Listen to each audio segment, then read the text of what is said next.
All right, big dog. So this time we are going to be going over a tier list post Wings of the Guardian, guys. I'm going to be having 5 different categories where we will talk about where these strategies are going forward for this month. Of course, as normal, I got my chat here and they're going to be giving some feedback as well, letting you know where some things sit at and sometimes even a little bit more in-depth reasoning behind it. Let's go ahead and start off with Branded.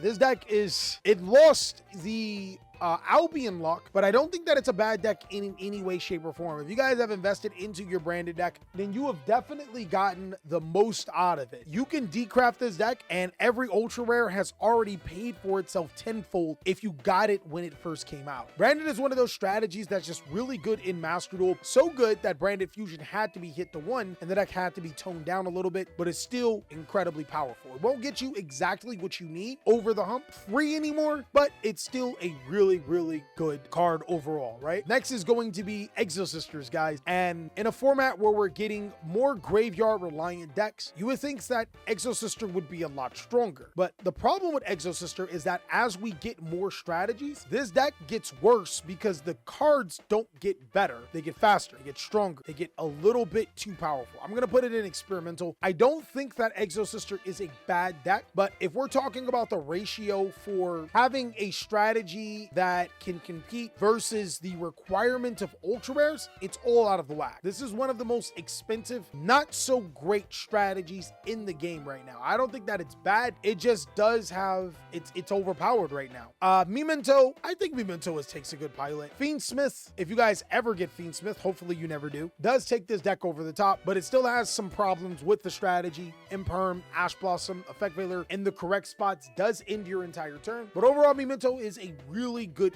Yu-Gi-Oh strategy that does get support in the future to make it stronger. So be on the lookout. I think that it takes a really good pilot. As for Labyrinth, you get 2 types of Labyrinth players, and you guys should already know, chat, the different types of Labyrinth players. You get the really cool Labyrinth players that actually play trap decks, and then you get the guys that just erad people. Overall, I think in both variants, it's a toss-up right here. Chat's saying really good. I think it's one of those secret takes a good pilot decks. I think that you can put it here as well. You can still justify it. It's one of those strategies that if you got it when it first came out, it's incredibly strong. But Labyrinth is going to start showing a lot of weaknesses. The first thing is that since Master Duel still has Baron and Borreload, it does make Labyrinth infinitely worse. Just having access to those negation cards when going second makes that your Labyrinth board isn't as strong. The good thing is that we don't see Baron and Borreload Savage as much as we used to, but keep in mind, you're going up the ladder, you're not going to see normal Yu-Gi-Oh strategies. You're going to see a ton of variants when it comes to Yu-Gi-Oh strategies, and that's what makes Labyrinth a little bit worse. They need to bring simultaneous equation cannons. That's crazy. I think that Labyrinth is one of those that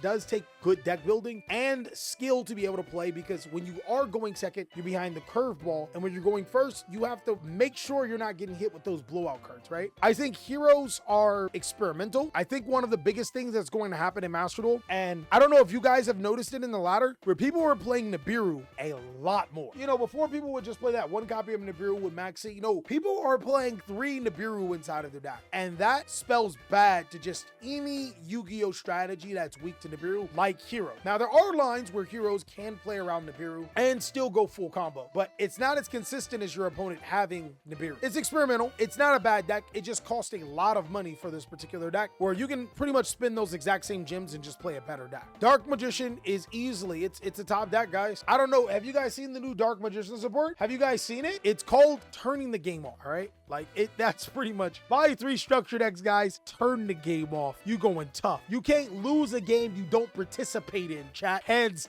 down. Yeah, no, seriously, this deck's just not good. I would also say that Red Dragon Archfiend is not really that good. The 1-card combos is crazy. You get out-tempoed a lot. Nibiru's being played more. Red Dragon Archfiend becomes a lot worse. This deck auto loses to Nibiru. Super Heavy Samurai as a deck, I think this deck is a little bit more skillful. I'm going to put it in takes a good pilot because of the current limitations in Super Heavy Samurai. It does make it a little bit harder to play. I do think that it's really interesting that Super Heavy Samurai has the Scarecrow at 1 and is not a top deck, and still has Baron and Borreload. I think that that's ridiculous, guys. It's crazy. Wagon's about to go to 3. Oh yeah, you're right. You're right. It does make it a little bit more consistent, but isn't the bow still at 1? I'm not tripping, right? The bow is still at 1. If the bow is at anything, the bow's at 3, I think that it's good, because now you still have your 1-card starter for your full combo, but But as long as the bow is at 1, it takes a good pilot. If the bow is at 3, and correct me if I'm wrong, I would put it in really good. Soul Piercer is still at 1. Yeah, I'm gonna put it at takes a good pilot. I think as long as that's at 1, it's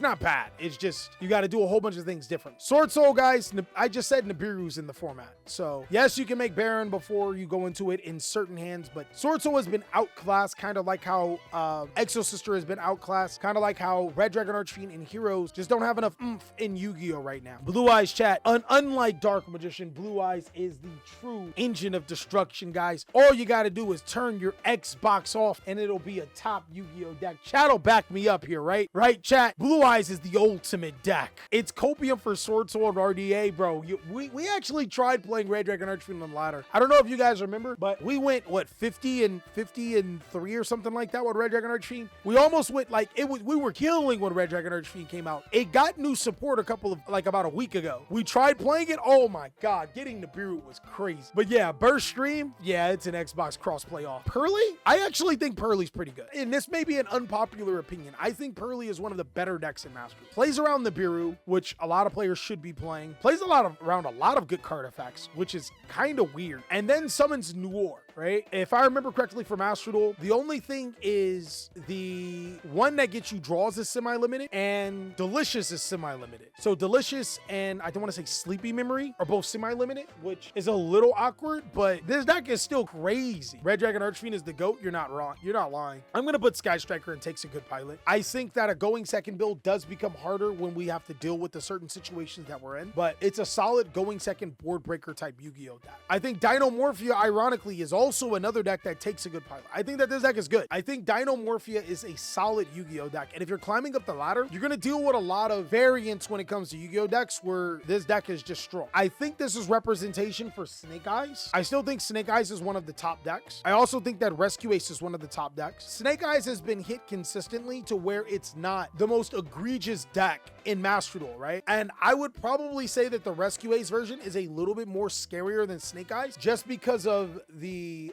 Snake Eyes Ashta one. But I would say Fire King is the second best. I think Fire King is also ridiculous just because getting into Ponyx after your opponent wastes all their resources is crazy good. If I had to rate those three, I would think that order of Snake Eyes decks is probably correct. Chimera, I'm like so close to putting these strategies in Xbox crossplay off because it's just these decks. The problem with these decks is that they're fair and everyone likes fair decks, right? I love when a Yu-Gi-Oh strategy makes a board that can be broken, but allows me as the player playing the deck to come back or puts me in certain situations where we're actually playing Yu-Gi-Oh. Then we start to get higher and these decks can create unfair situations. Then we get higher and these decks do nothing but create unfair situations. Like that's all they do. And it's really weird. I think if we can have a format where these decks are some of the top decks in the game and the other decks are just up there with them, Horus as a stun deck, I want to say it's good because you win off of like stupid shit, chat. Like, and I'm talking about just any stun deck. It's good just because of how simplified Yu-Gi-Oh is and certain cards that shouldn't be in the game are in the game. But now that we're done, we got to start talking about our first strategy from Wings of the Guardian of the Wing, whatever it is, Voiceless Voice. I made a video about Voiceless Voice talking about everything you need to know. So if you guys want to see that video, go ahead and check it out. But coming into Master Duel, I think Voiceless Voice has a couple of things that are going for it that's really well. First of all, it has target protection. The barrier of the Voiceless Voice makes your cards immune, which is really good to like Effect Veiler, Infinite Impermanence. Secondly, while Baron and Borreload are actually decentivizing you to play Voiceless Voice, not a lot of decks can actually make that are really powerful right now. So that's another thing that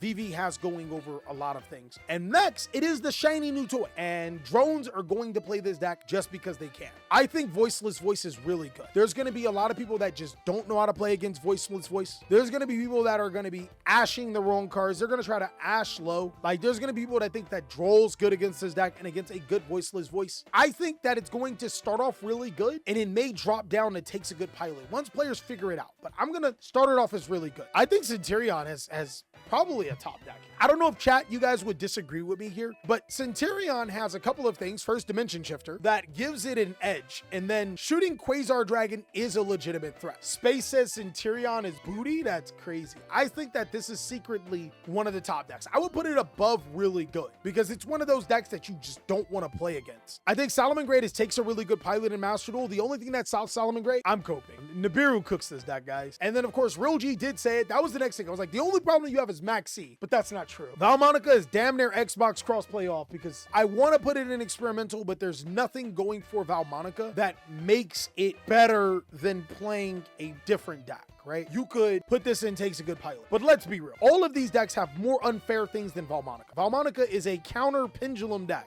At the end of the day, even though it's a fairly decent deck, it's a really good deck, it's still a counter pendulum deck. Two of the things that have never really been that successful in Yu-Gi-Oh! Unless they're overbearingly powerful. I think that Yubel is a top deck. Yubel's only problem is the goofy players that play it. That's the only problem for this deck. The goofy Yu-Gi-Oh! Players that don't know how to play Yubel. I do think that one of the best things about this strategy is just being able to get Nightmare Pain on an established board and ramming your Yubels into your opponents for game. I think Raid Raptors will be experimental. I don't think Raid Raptors will be that good. Dinos, I would not play this deck. I don't think it's good enough to be experimental. And the reason why isn't necessarily because dinos are bad. It's because dinos are these decks, but dinos are incredibly more expensive than these decks. Let's not cope, guys. Let's not cope. I love dino, but it's not worth it. So yeah, this is definitely crossplay off. Next is the 60 card Paleozoic deck. I'm gonna put it in Takes a Good Pilot. I hate this deck. I think when I see this deck, I quit, which is probably exactly what you want